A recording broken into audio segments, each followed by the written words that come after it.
Good morning all students. आज जो है पहले अपन पिछले वाले टॉपिक्स के बारे में थोड़ा सा डिस्कस कर लेते हैं और फिर जो है आगे नए टॉपिक को अपन स्टार्ट करते हैं। कल जो है लास्ट जो एपिसोड था अपना, उसमें अपन चल रहे थे माइक्रोबायोलॉजी, माइकोलॉजी और प्लांट पैथोलॉजी के बारे में अपन डिस्कस कर रहे थे। जो अपना पेपर जो है वो सेकंड पेपर है।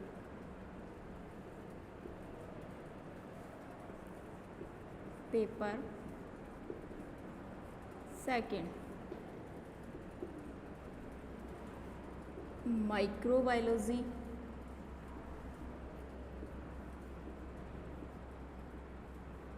Mycology and plant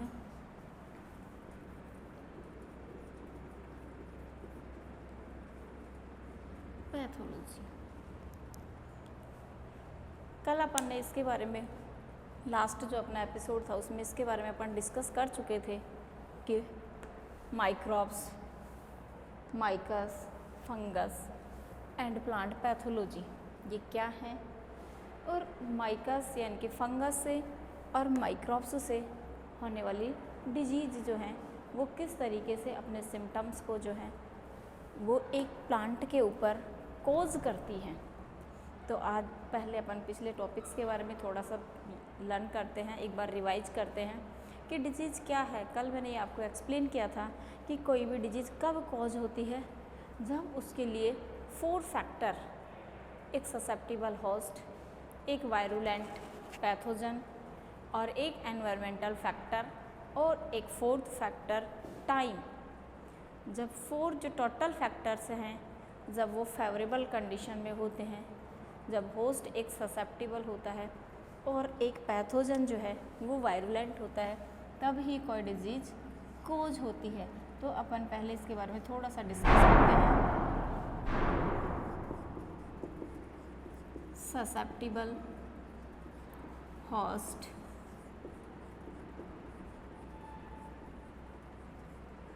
virulent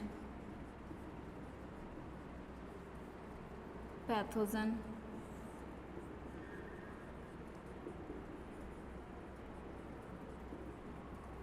environment factor और टाइम। ये टोटल ऐसे फैक्टर्स हैं जो किसी भी डिजीज़ को क्या करते हैं, कोज करते हैं। अपन प्लांट डिजीज़ की बात कर रहे हैं, discuss the plant pathogen. So for 4 factor आज cause in plant pathology. And last अपना डिस्कशन प्लांट डिजीज़ पे था कि प्लांट डिजीज़ जब कॉज होती है तो ये 4 फैक्टर ऐसे होते हैं जो किसी भी डिजीज़ को कॉज करते हैं। अब इनमें से सब के लिए अलग अलग जो है फैक्टर्स जो हैं, इनके लिए अपन डिस्कस जो है कल जो है पैथोजन के बारे में अपन डिस्कस कर रहे थे कि पैथोजन्स आर 2 टाइप्स, या हम कह सकते हैं कि पैथोजन्स आर क्लासिफाइड 2 टर्म्स। तो pathogens are classified 2 types and 1 types are non-parasitic and second are parasitic. Non-parasitic वे डिजीज जो विदाउट पैरासाइट्स कोज हों।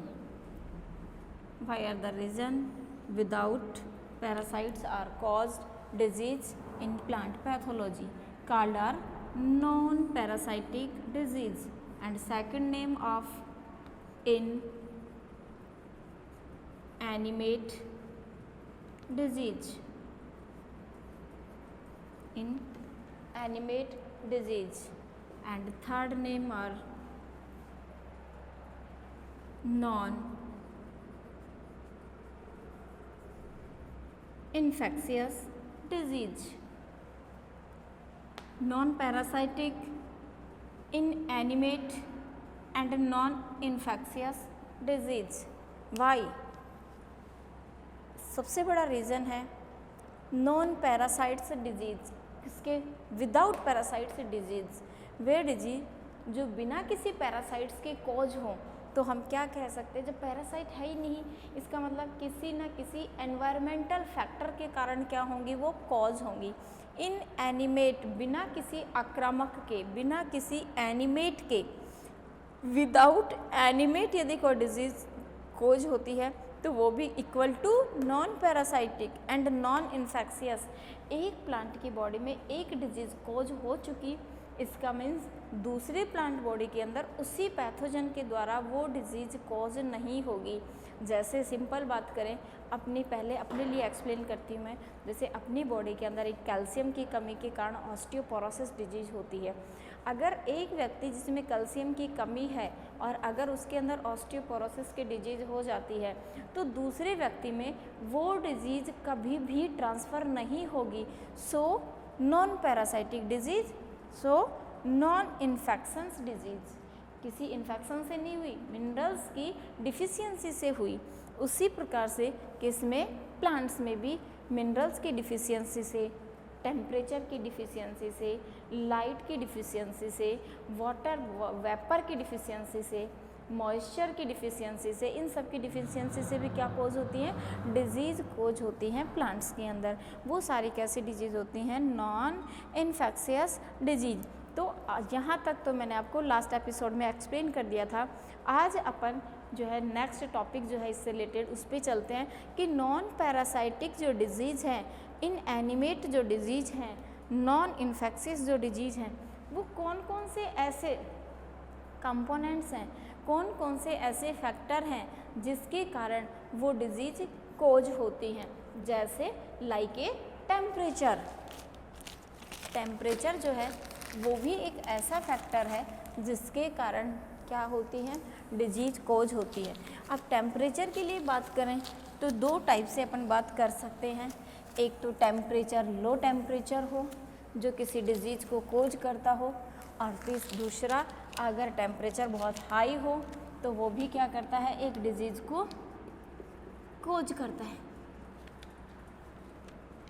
नॉन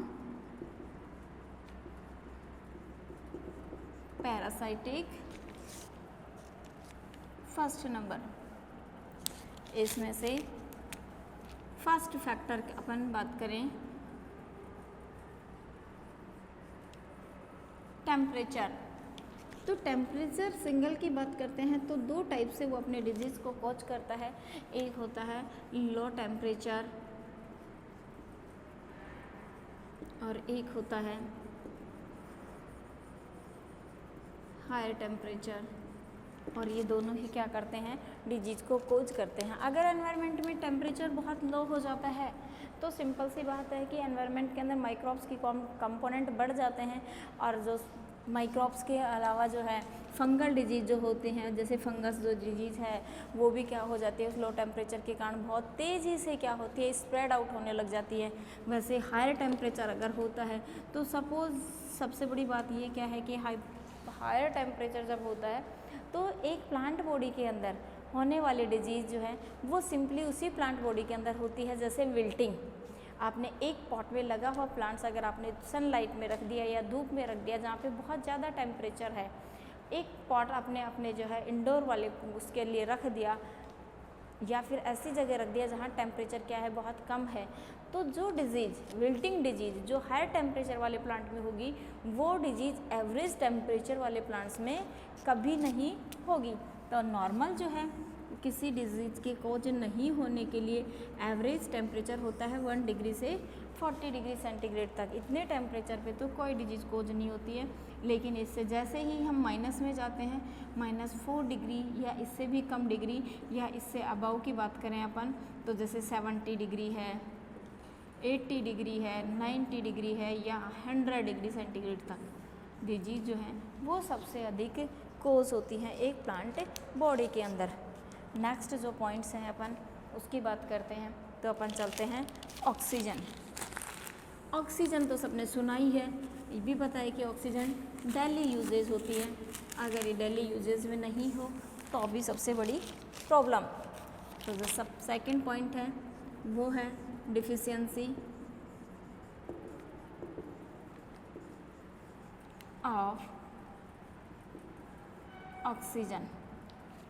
ऑक्सीजन की डिफिशियंसी, अगर ऑक्सीजन की अमाउंट बहुत ज़्यादा क्वांटिटी में है तब तो कोई प्रॉब्लम नहीं होती, लेकिन ऑक्सीजन की क्वांटिटी क्या हो, बहुत डिफिशियंसी। ऑक्सीजन की क्वांटिटी आपको पता ही है कि एनवायरनमेंट में टोटल कितनी होती है, 21%।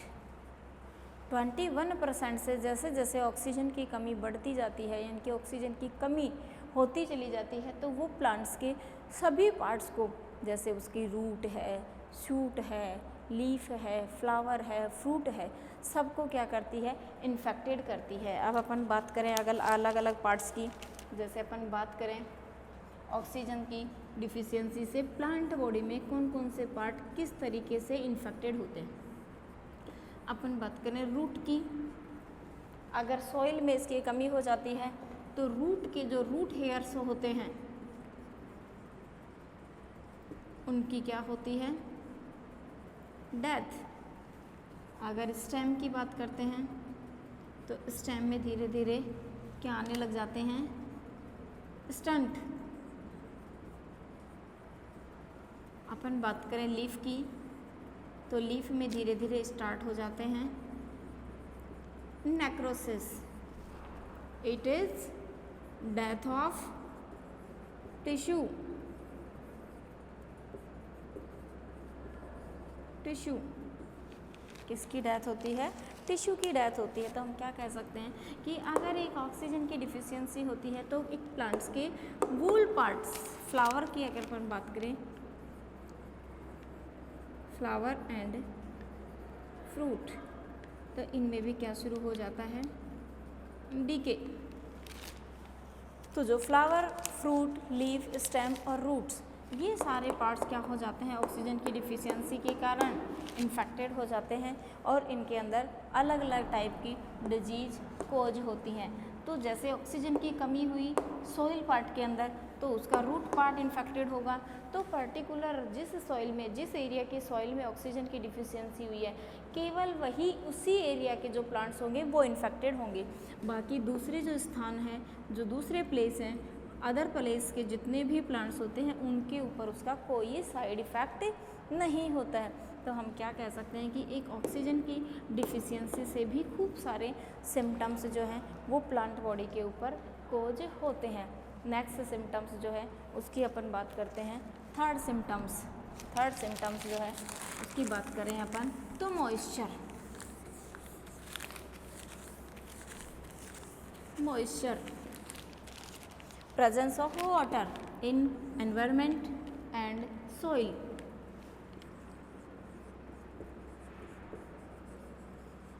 मॉइस्चर, अब इस मॉइस्चर की जो क्वांटिटी है वो सॉइल में भी और वाटर में भी, सॉरी एनवायरनमेंट में भी, water and air, water and air दोनों के लिए होती है। वाटर के साथ अपन बात करें कि वाटर की क्वांटिटी किस में, सॉइल में, और वाटर की क्वांटिटी एयर में, एयर में। तो हम क्या कह सकते हैं इसके लिए, वाटर की क्वांटिटी सॉइल में जब प्रेजेंट हो तो वो क्या है, सॉइल मॉइस्चर। एयर के अंदर जो वाटर प्रेजेंट है वो क्या कहलाता है, एयर मॉइस्चर। तो दोनों टाइप्स के जो मॉइस्चर हैं, यानी कि सॉइल मॉइस्चर और एयर मॉइस्चर, ये दोनों ही किसको इन्फेक्टेड करते हैं, प्लांट बॉडी को इन्फेक्टेड करते हैं। कैसे, अगर सॉइल के अंदर मॉइस्चर की क्वांटिटी बढ़ती है, increase of moisture in soil particles, so infected plants like a root, like a shoot, like a leaf। अब मैं आपको इसको थोड़ा सा डिटेल से एक्सप्लेन करती हूँ। अगर सॉइल के अंदर मॉइस्चर की क्वांटिटी इसके लिए भी दो कंडीशन हो जाती हैं। क्या? Low moisture in soil, second condition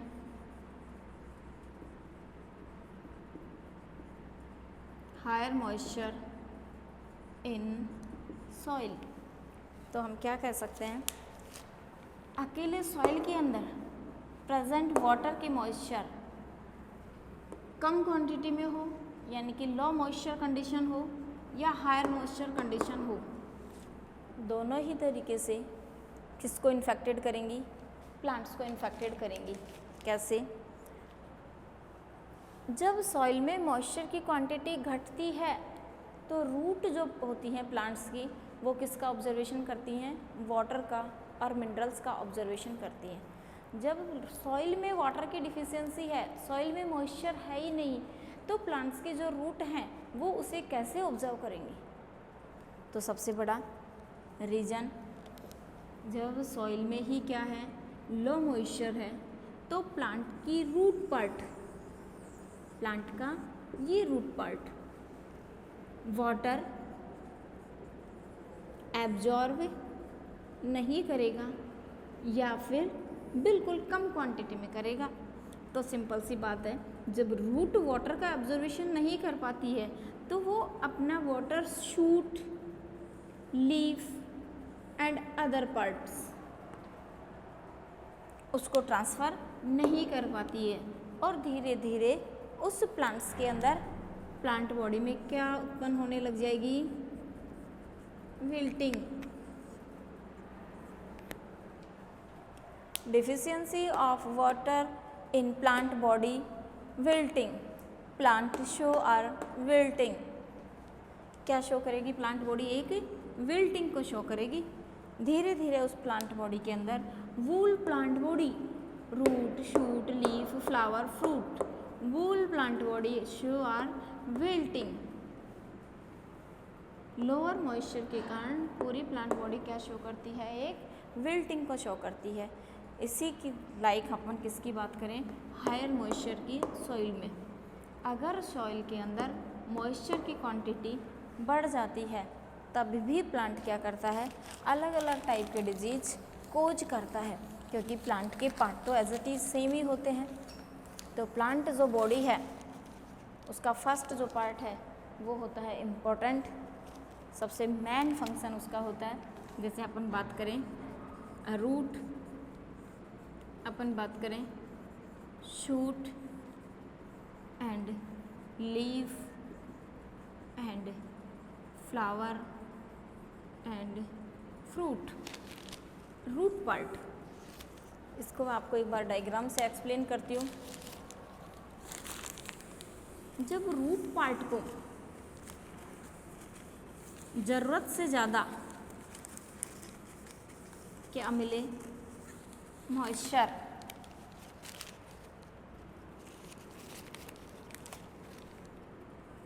तो रूट पार्ट की primary root, secondary root and tertiary root and root hairs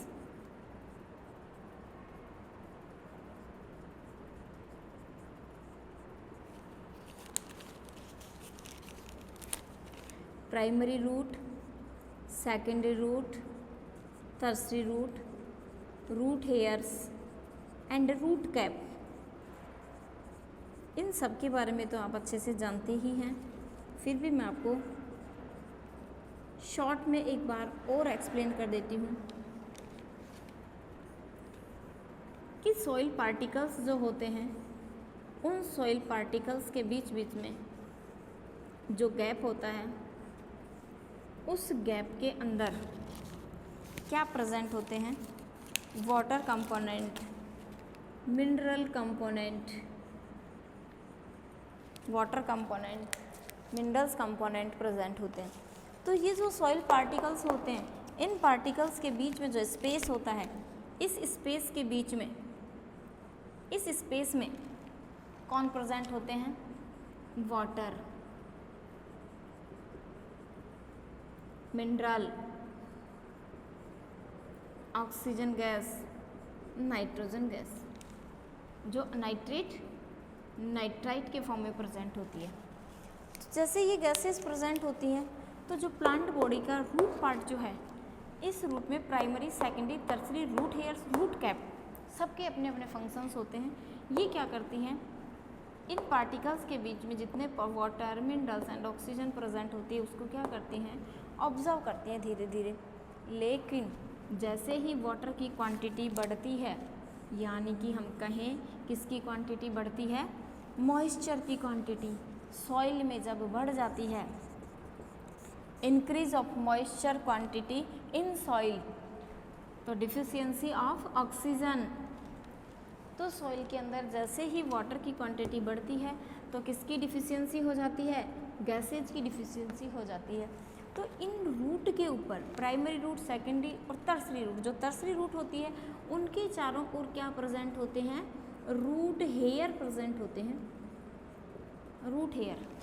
तो इन रूट हेयर्स के कारण, ये रूट हेयर्स किसके कारण, सॉइल के अंदर मॉइस्चर की क्वांटिटी बढ़ने के कारण धीरे धीरे क्या हो जाते हैं, इनके अंदर डीके स्टार्ट हो जाता है, डीके स्टार्ट हो जाता है, यानी कि रूट हेयर्स की क्या हो जाती है, डेथ हो जाती है। जब प्लांट बॉडी के अंदर रूट हेयर्स की डेथ हो जाती है, जिसका सबसे मेन फंक्शंस होता है वाटर के साथ मिनरल्स और जो ऑक्सीजन कंपोनेंट, जो नाइट्रोजन के कंपोनेंट होते हैं उनको ऑब्जर्व करना। तो जो रूट हेयर्स की डेथ हो जाती है तो पूरी प्लांट बॉडी में भी क्या स्टार्ट हो जाती है, धीरे धीरे इसके अंदर भी क्या स्टार्ट हो जाती है, धीरे धीरे विल्टिंग स्टार्ट हो जाती है। तो हम क्या कह सकते हैं कि एक मॉइस्चर की क्वांटिटी हायर होने पर भी और एक मॉइस्चर की क्वांटिटी लोअर होने पर भी एक प्लांट बॉडी जो है वो इन्फेक्टेड होती है, किसके द्वारा, विल्टिंग के अकॉर्डिंग। यानी ये तो किसकी बात हुई ही, सॉइल के अंदर प्रेजेंट मॉइस्चर के कारण। वैसे ही सॉइल के अंदर प्रेजेंट एयर के अंदर जो प्रेजेंट मॉइस्चर होती है उसके कारण भी धीरे धीरे क्या होती है, उसके अंदर अलग अलग टाइप के इफ़ेक्ट होते हैं। कि अगर एनवायरनमेंट के अंदर क्या हो, एयर के अंदर मॉइस्चर बढ़ जाती है तब भी कई प्रकार के रोग होते हैं। जैसे अपन सिंपल बात करें कि रेनी सीजन होता है, रेनी सीजन में जब तेज़ बारिश होती है तो एनवायरनमेंट में चारों तरफ मॉइस्चर ही मॉइस्चर होती है। उस मॉइस्चर के कारण धीरे धीरे क्या हो जाता है कि अपनी बॉडी की बात करें तो अपने भी फंगस का इन्फेक्शन शुरू हो जाता है, इनकी दाद, खाज, खुजली जैसे जो रोग होते हैं वो धीरे धीरे स्टार्ट हो जाते हैं। वैसे आपने देखा होगा कि रेनी सीजन के अंदर जितने भी प्लांट्स की लीफ होती है उनके ऊपर भी छोटे छोटे फंगस के स्पॉट बन जाते हैं और वो इन्फेक्टेड हो जाती है। वैसे ही अगर एनवायरनमेंट के अंदर मॉइस्चर की कमी हो जाती है, जैसे विंटर सीजन और समर सीजन, दोनों सीजन में भी क्या होती है कि मॉइस्चर की कमी हो जाती है, तो उस टाइम भी क्या होता है कि सबसे ज़्यादा क्या होता है, इन्फेक्शन होता है।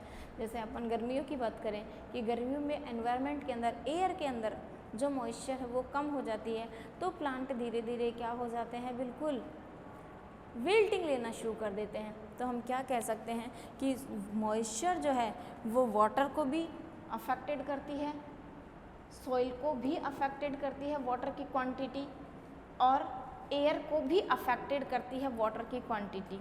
तो इस मॉइस्चर के कारण सॉइल और एयर दोनों क्या होते हैं, इन्फेक्टेड होते हैं।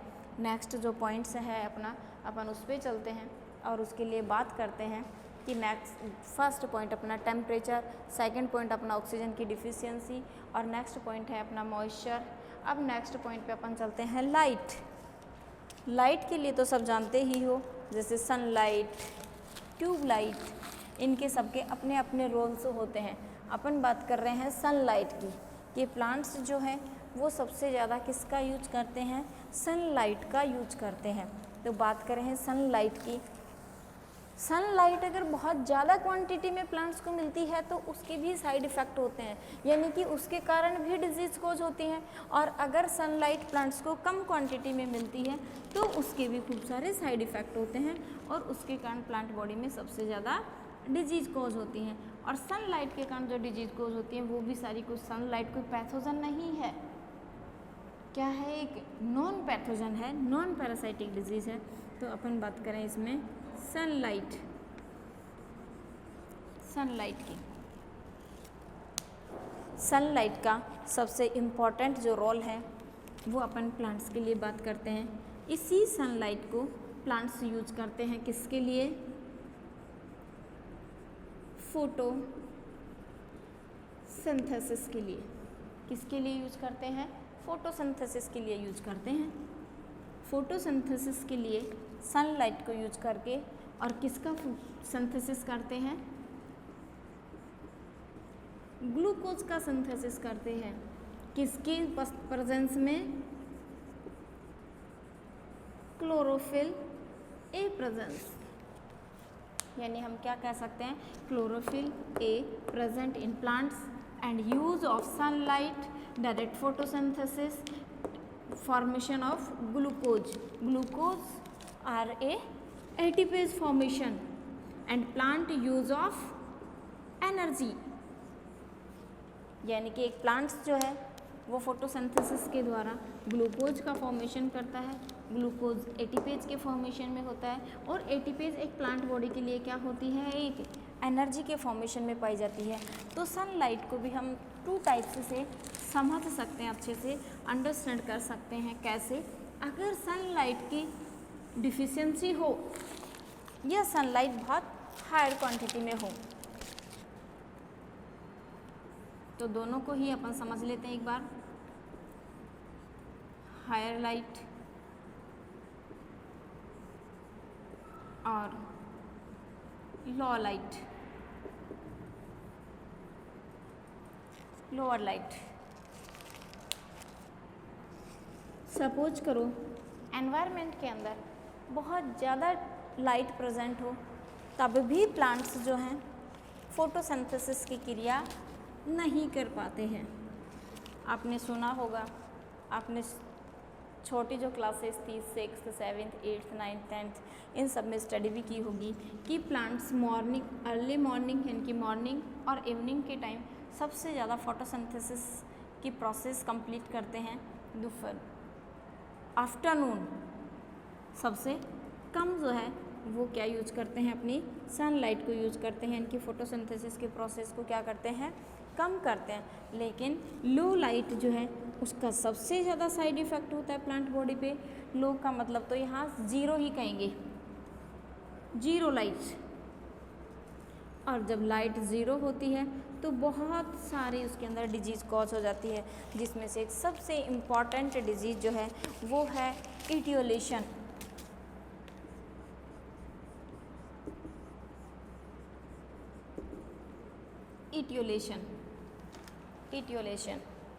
इटियोलेशन का मीन्स होता है, अगर किसी प्लांट्स बॉडी को या किसी प्लांट्स को कंटिन्यूअस सनलाइट नहीं मिलती है, तो एक टाइम बाद में प्लांट की बॉडी जो है वो सनलाइट की एब्सेंस में किसका सिंथेसिस बंद कर देती है, क्लोरोफिल पिगमेंट का। क्लोरोफिल ए जो पिगमेंट होता है इसका सिंथेसिस जो है वो बंद हो जाता है। और जब प्लांट बॉडी के अंदर क्लोरोफिल ए जो पिगमेंट है उसका सिंथेसिस जब बंद हो जाता है, तो सिंपल सी बात है कि close of synthesis of chlorophyll A, तो whole plants bodies are yellow colour. एक टाइम बाद में पूरी प्लांट बॉडी जो है वो ग्रीन कलर की जगह कौन से कलर की हो जाएगी, येलो कलर की हो जाएगी। येलो कलर की, जब प्लांट बॉडी येलो कलर की होगी तो सिंपल सी बात है कि प्लांट बॉडी के अंदर किसका सिंथेसिस नहीं होगा, फोटोसिंथेसिस की प्रोसेस ही नहीं होगी, क्योंकि सनलाइट उसको मिल नहीं रही। तो जब फोटोसिंथेसिस की प्रोसेस ही कंप्लीट नहीं होगी तो जो प्लांट है वो बिल्कुल सिलेंडर शेप होगा।